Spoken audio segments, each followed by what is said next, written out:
नमस्कार दोस्तों, मैं हूँ आरती प्रजापति यूट्यूब चैनल पर आप सभी का हार्दिक स्वागत करती हूँ। दोस्तों, हमारे यहाँ UGC net paper 1 and paper 2 psychology की प्रिपरेशन कराई जा रही है।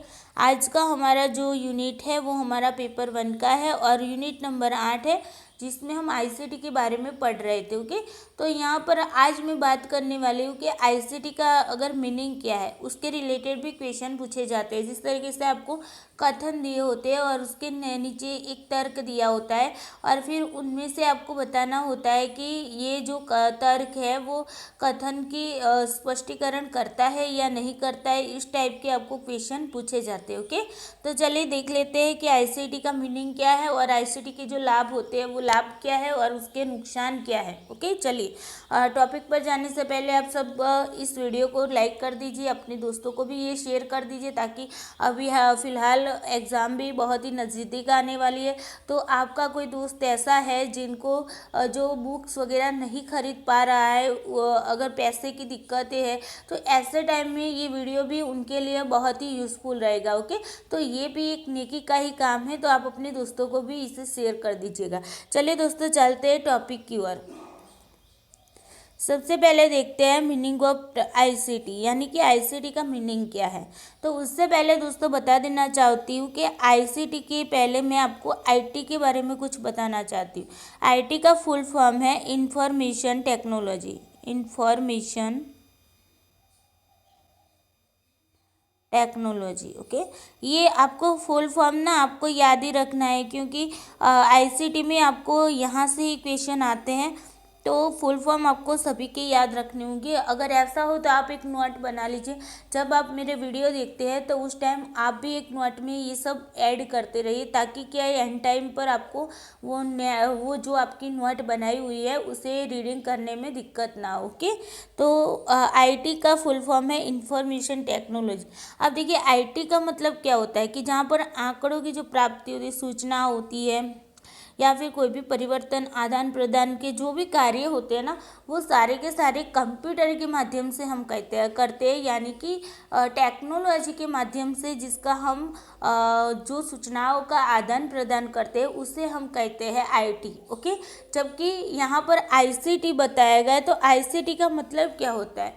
तो इंफॉर्मेशन एंड कम्युनिकेशन टेक्नोलॉजी, यानी कि यहाँ पर आईटी का यूज़ तो होगा, लेकिन किसके लिए होगा? तो कम्युनिकेशन के लिए होगा। ओके, तो ये आईटी और आईसीटी का भेद आपको पता होना चाहिए। आईटी में क्या होता है कि जो कंप्यूटर रिलेटेड जो भी हार्डवेयर है, सॉफ्टवेयर है, उसका उपयोग करके क्या किया जाता है कि सूचनाओं को कंप्यूटर आधारित जो भी सूचनाएं हैं उसे क्या किया जाता है, दूसरे व्यक्ति को पहुंचाया जाता है। ओके, उसे हम आईटी कहते हैं।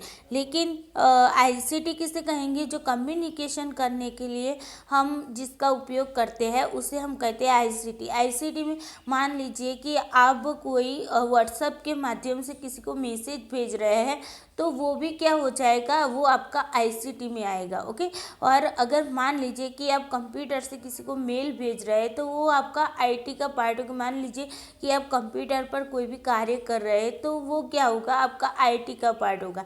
लेकिन आईसीटी में क्या होगा कि आप किसी भी उपकरण का उपयोग करके क्या करते हैं? कम्युनिकेशन करते हैं, तो वो सारे आपके आईसीटी में आ जाएंगे। ओके, तो चलिए अब देखिए आईसीटी के बारे में।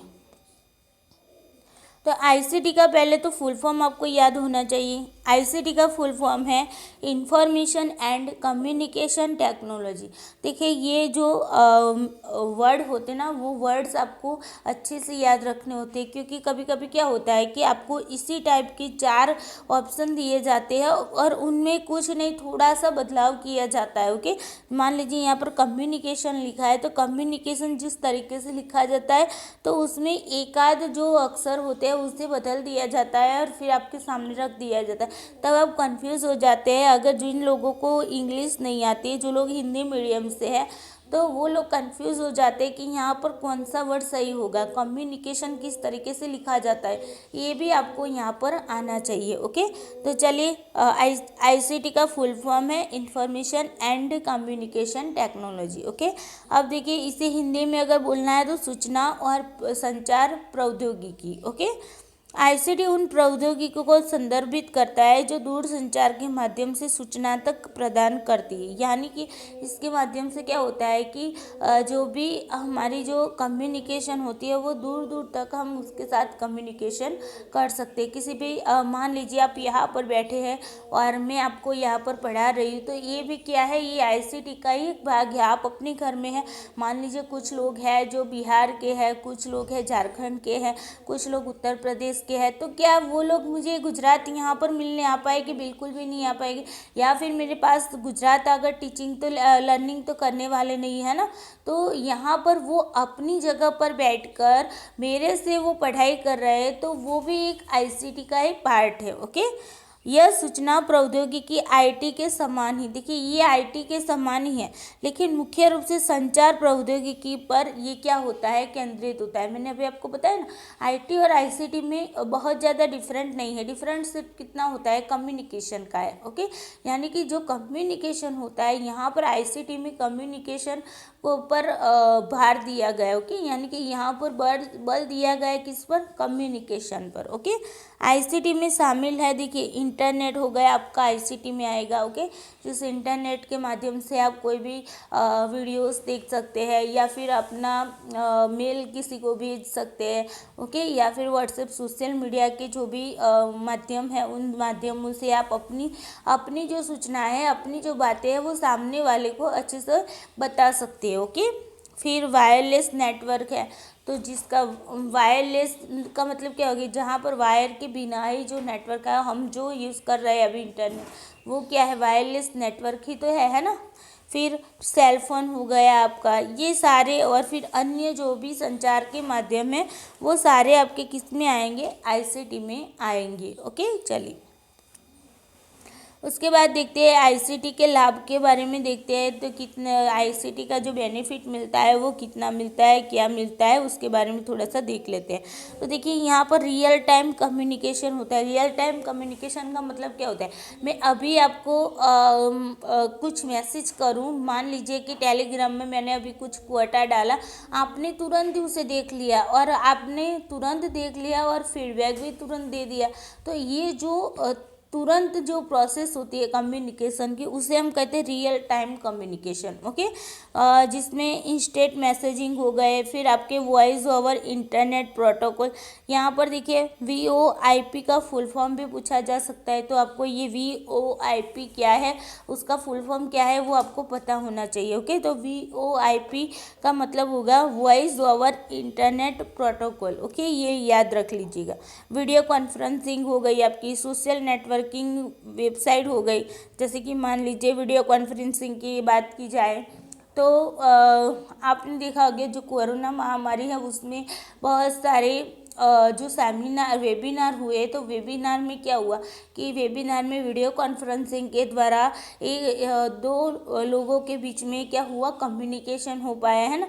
कुछ वेबिनार अच्छे हुए थे जो कोविड-19 पर थे, तो जो भी पार्टिसिपेंट थे वो अपने घर में अपनी जगह पर अपनी अनुकूलता से अपनी सुविधा से बैठकर उस वेबिनार को अटेंड भी किया है।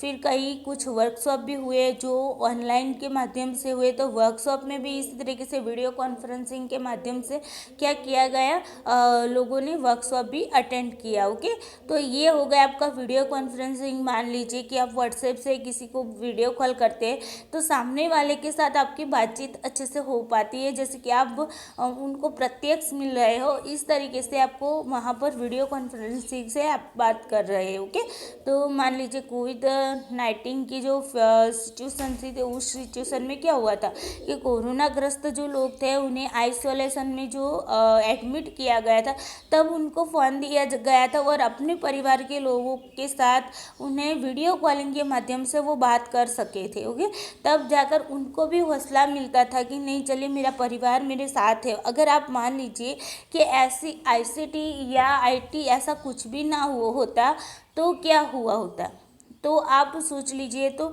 ऐसी कंडीशन में जो कोविड-19 की कंडीशन में जो कोरोना ग्रस्त लोग थे, जो आइसोलेशन में एडमिट थे, ऐसे लोगों को अपने परिवार को देखने का भी उन्हें मौका ना मिलता है ना।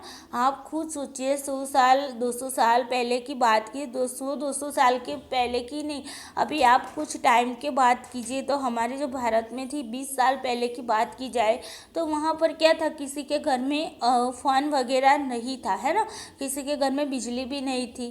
तो ऐसे टाइम में क्या होता था कि चिट्ठी लिखते थे, लेटर लिखते थे और उस लेटर को पहुंचाया जाता था डाकघर के माध्यम से। तो वो लेटर था वो 2 3 4 दिन के बाद वहाँ पर सामने वाले व्यक्ति को पहुँचता था। जितना उन जो दो व्यक्तियों के बीच में जितना डिस्टेंस होता था, उस डिस्टेंस के माध्यम से उन सिटीज़ जो दोनों की होती थी, उन सिटीज़ के डिस्टेंस के माध्यम से क्या होता था, वहाँ पर उनका जो भी लेटर था वो सामने वाले को मिलता था, है ना। तो ऐसी कंडीशन में अभी के हाल की स्थिति सोचिए, तो अभी मैंने आपको एक मैसेज किया, आपको तुरंत ही 1 ही सेकंड में आपको मैसेज मिल गया। ओके, मान लीजिए आपको कभी आपको मान लीजिए कहीं बाहर गए हैं और पैसों की ज़रूरत पड़ी है, आप पैसे अब तो लेकर नहीं जाते सब लोग, है ना, आपको तो सबके साथ एटीएम रहता है साथ में। तो मान लीजिए आपके एटीएम वहाँ पर एटीएम ख़राब हो गए, आपको इमरजेंसी में पैसे किसी को देने हैं या फिर किसी को पे करना है, तो अभी ऑनलाइन जो सिस्टम हो गई है, तो आप क्या करोगे, अपने दोस्त को फ़ोन करोगे, यार मेरे में कुछ पैसे डाल दो, मुझे अभी हाल के हाल वहाँ पर डालने हैं। तो नेट बैंकिंग के माध्यम से क्या हो जाता है कि ट्रांसफ़र भी पैसे हो सकते हैं ना।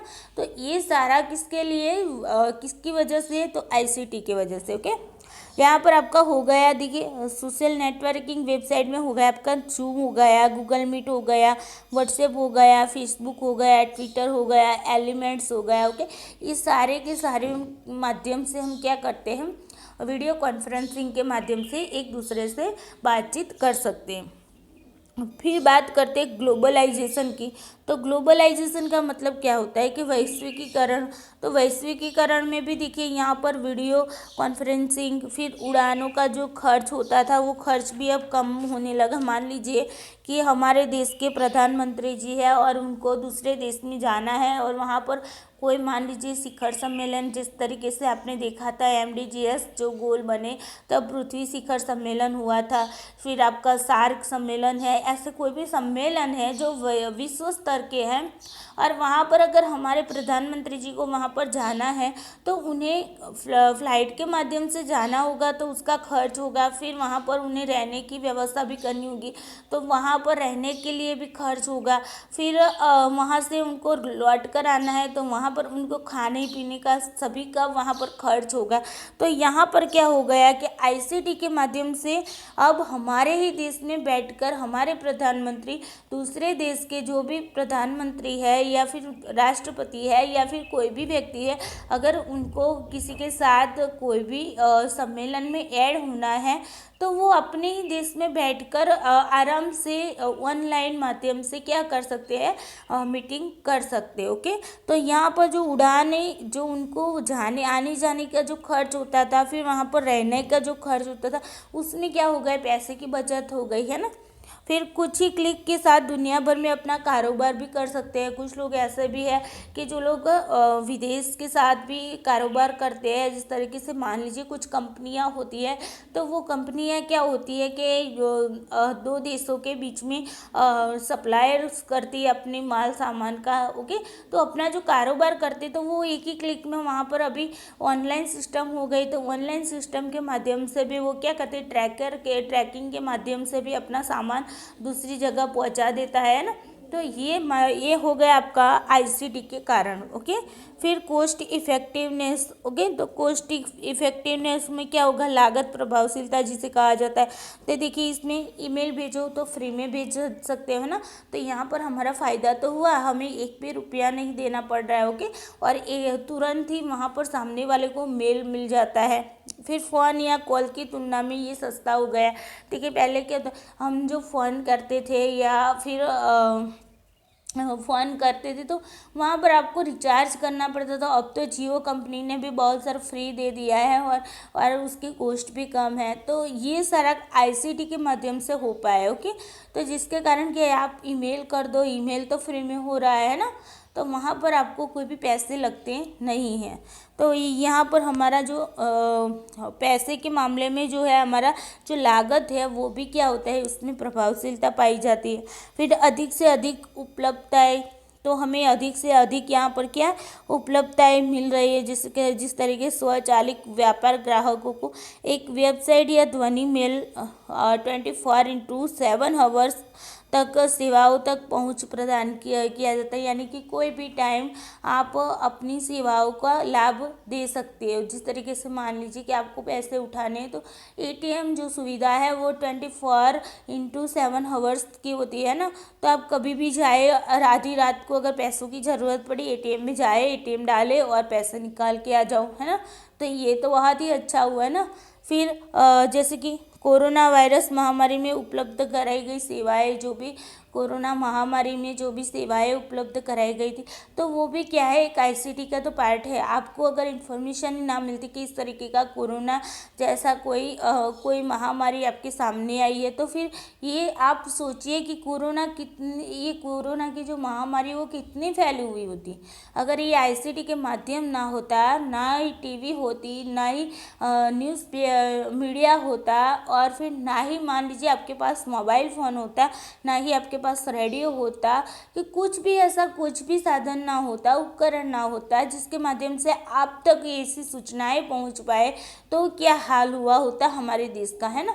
तो यहाँ पर ये जो आईसीटी के माध्यम से हम लोगों ने कोरोना जैसी महामारी का भी सामना कर लिया। ओके, तो ये है आपके आईसीटी के लाभ। अब बात करते हैं दोस्तों आईसीटी के अभी कुछ लाभ है, जो सांस्कृतिक खाई को पाटना।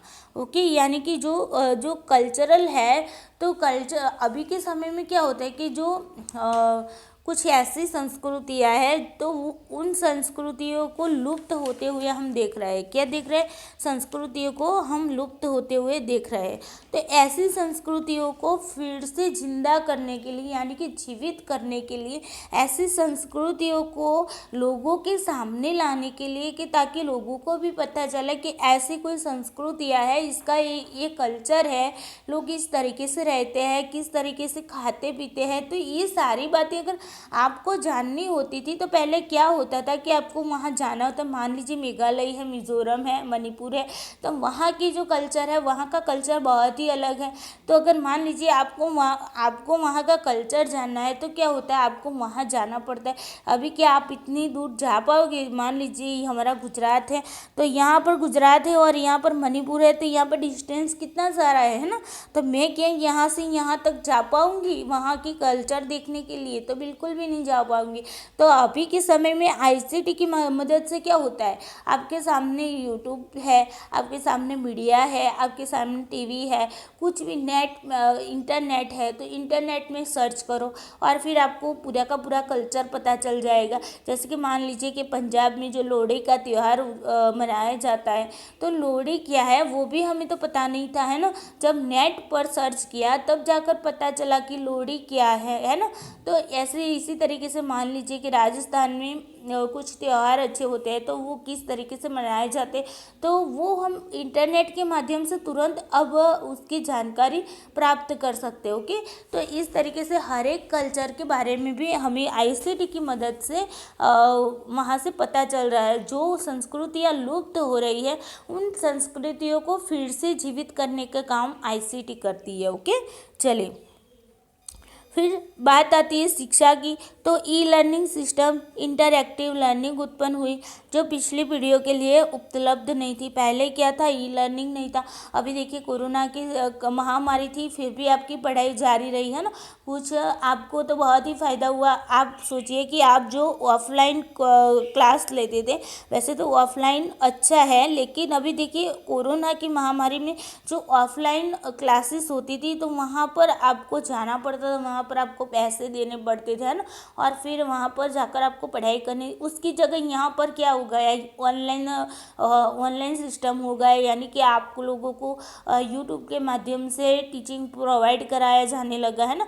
तो देखिए यहाँ पर क्या होता है दोस्तों कि अब आप फ्री में पढ़ रहे हैं। देखिए जैसे मेरे जैसे लोग जो होंगे वो लोग फ्री में पढ़ा रहे हैं, तो कुछ ऐसे भी लोग हैं जो पैसे लेकर पढ़ाते हैं, लेकिन कुछ ऐसे भी लोग हैं जो बिना पैसे के बिना स्वार्थ के भी आप लोगों के लिए वीडियोस बनाते हैं या फिर लाइव क्लास लेते हैं और आपको प्रिपरेशन कराते हैं ना।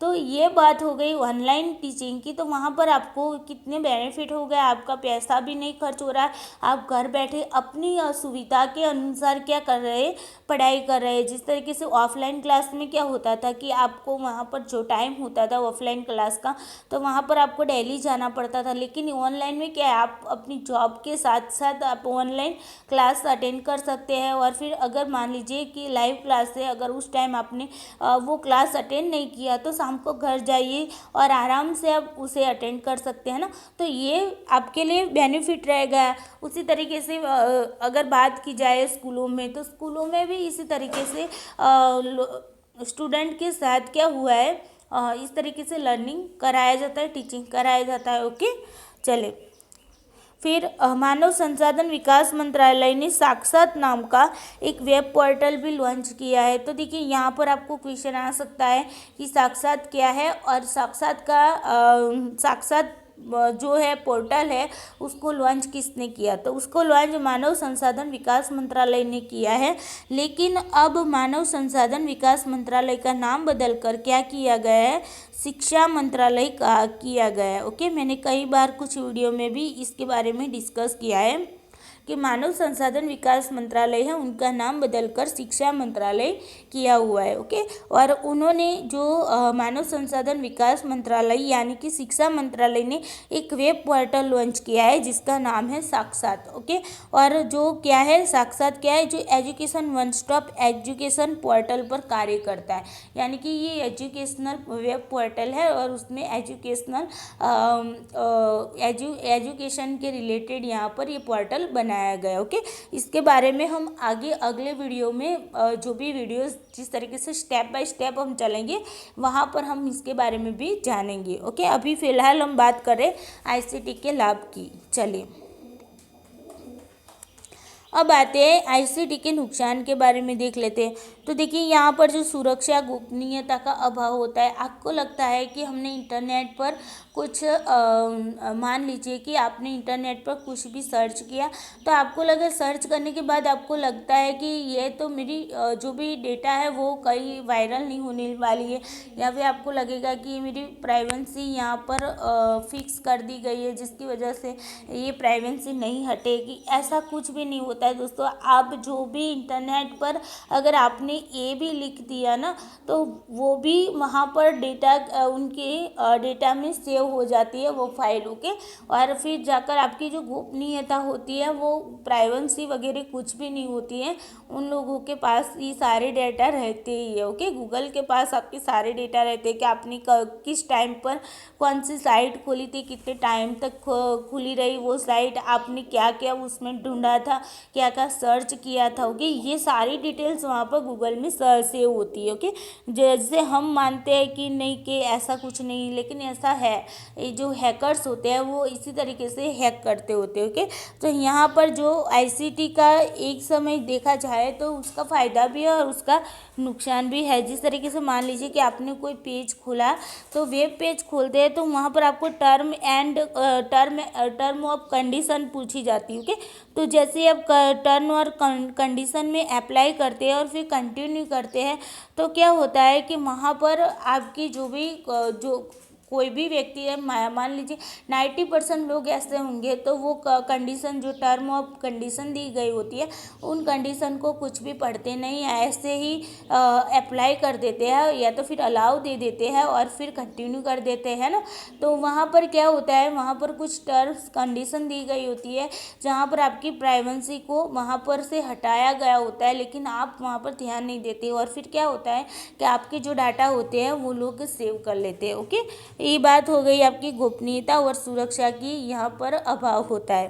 उसके बाद देखते हैं प्रौद्योगिकी पर आधारित हो जाते हैं। यानी कि देखिए अभी क्या होता है, मान लीजिए कि आप अभी जो भी लोगों को आदतें बन गई है, मान लीजिए आपको सामने वाले को मैसेज करना है, व्हाट्सएप खुला और मैसेज कर दिया। अब देखिए व्हाट्सएप में आप जो भी मैसेज करते हैं तो वहाँ पर क्या होता है कि आपने एक बार अगर कुछ लिखा हुआ है, तो जिस तरीके से मैंने यहाँ पर नुकसान लिख दिया है, तो अगर मैंने व्हाट्सएप में कहीं भी नुकसान ऐसा शब्द एक बार यूज़ कर दिया है, तो दूसरी बार अगर आप एन यू करेंगे ना तो नुकसान वर्ड फिर से आ जाएगा। ओके, तो फिर से क्या होगा कि जो भी एक बार वहाँ पर जो वर्ड ऐड हो जाता है तो दूसरी बार आपको वो पूरा वर्ड लिखने की ज़रूरत नहीं पड़ती। तो उसके लिए क्या होता है, उसकी वजह से क्या होता है कि आपकी जो वर्ड जो आपको वर्ड याद होते थे पहले, वो वर्ड अब याद नहीं रहते। क्यों? क्योंकि आप जैसे ही एक अक्षर वहाँ पर डालते हो तो पूरा वर्ड वहाँ पर आ जाता है ना।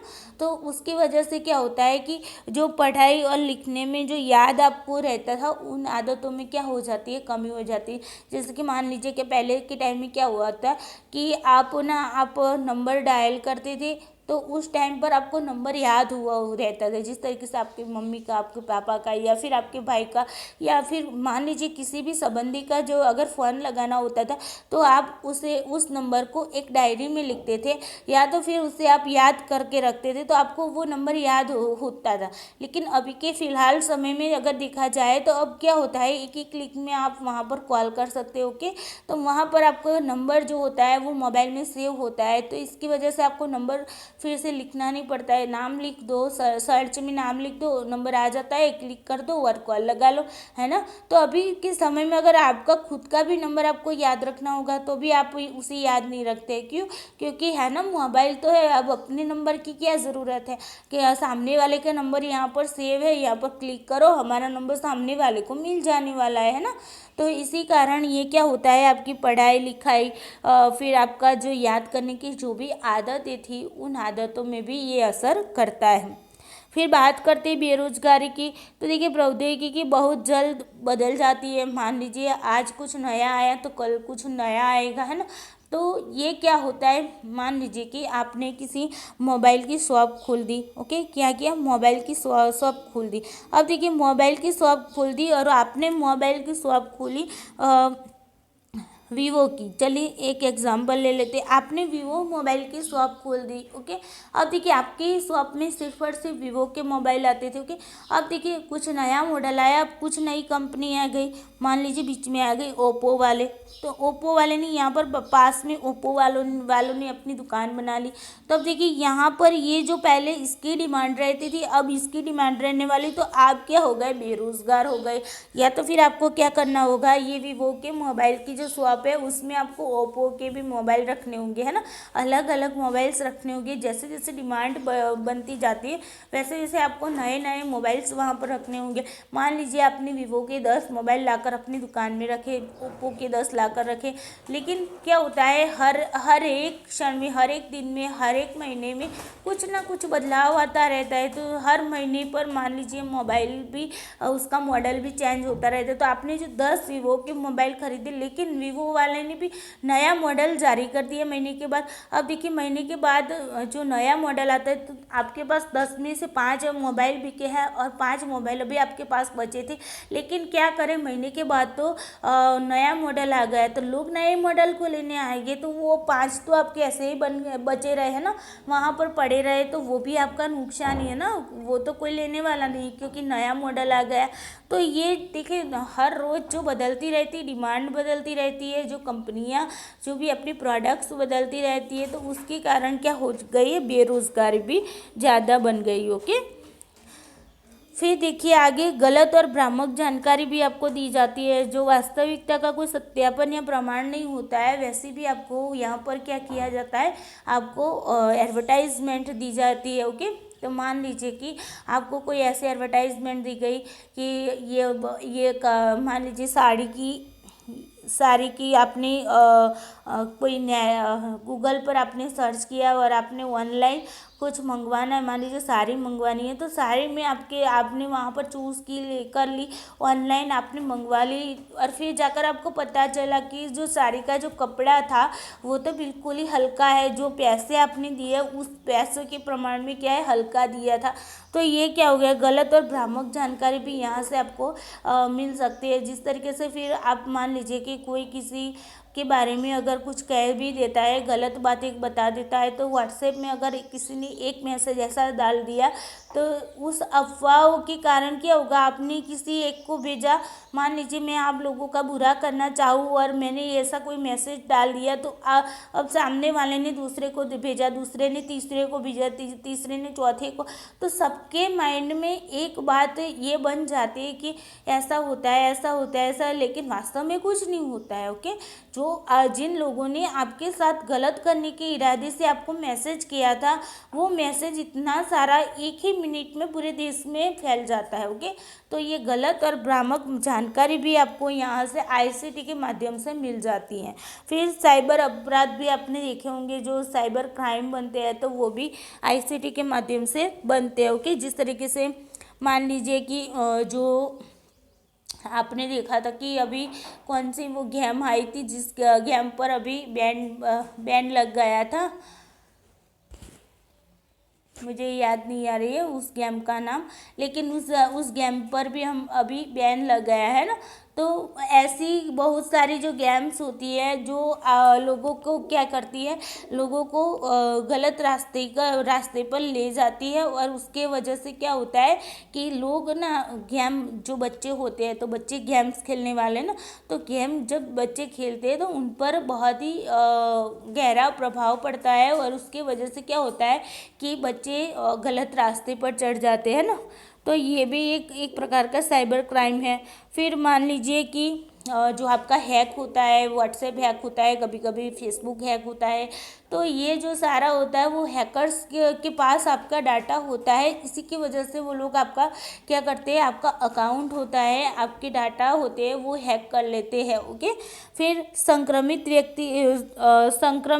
यहाँ पर व्यक्ति नहीं,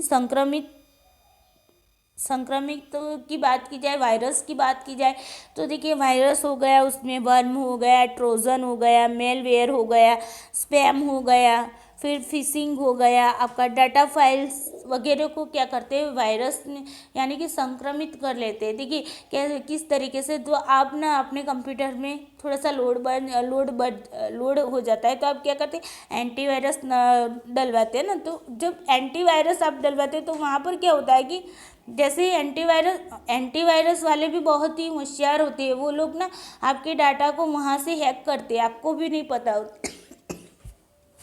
सॉरी। तो एंटीवायरस वाले होते हैं, वो भी आपके डाटा को हैक कर सकते हैं। वो आपको पहले एंटीवायरस वहाँ पर डालते हैं, फिर क्या होता है, कुछ दिन के लिए तो आपका कंप्यूटर अच्छे से चलेगा, लेकिन फिर से वायरस आ जाएगा। अरे भाई, एंटीवायरस डाला है तो वायरस कहाँ से आएगा, है ना। फिर भी वायरस आ जाता है, फिर क्या होता है, आप फिर से वहाँ पर एंटीवायरस फिर से इंस्टॉल करेंगे, तो ये क्या होगा कि आपकी जो डेटा होते हैं वो लोग भी क्या करते हैं, ले लेते हैं। और फिर यहाँ पर आप बार बार एंटीवायरस डलवाओगे 1 साल के बाद या फिर 6 महीने के बाद, तो जो भी आप एंटीवायरस डलवाओगे तो उसके भी पैसे लगेंगे, है ना। तो ये बात हो गई आपकी वायरस की। तो वायरस के माध्यम से भी क्या होता है, एंटीवायरस के माध्यम से भी आपके डाटा क्या किया जाता है, हैक किया जाता है। तो ये भी आईसीटी का एक प्रकार का नुकसान ही है। ओके, तो आई होप आपको आईसीटी के लाभ, आईसीटी के जो नुकसान है और आईसीटी का मीनिंग और आईटी का मीनिंग अच्छे से समझ में आ गया होगा। ओके, चलिए दोस्तों, आज के लिए इतना ही। Thank you so much.